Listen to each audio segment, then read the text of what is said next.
ভূত প্রেত তাড়ানোর মাটি পড়া এই মন্ত্র দিয়ে আপনারা খুব সহজেই তাড়াতে পারবেন।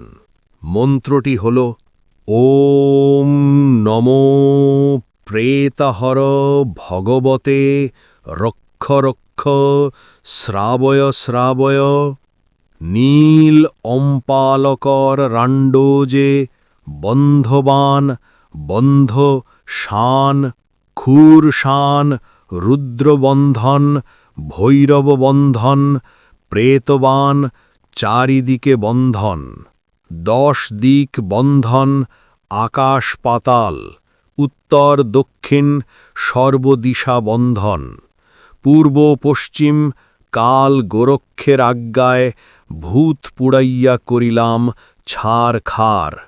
কার আজ্ঞে? সিদ্ধগুরু শ্রীরামচন্দ্রের আজ্ঞে।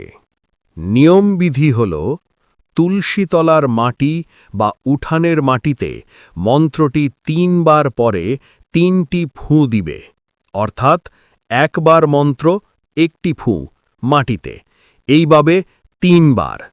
এবার ওই মাটি রোগীর মাথায় ছিটিয়ে দেবে। ভূত প্রেত নিমিষে পালিয়ে যাবে।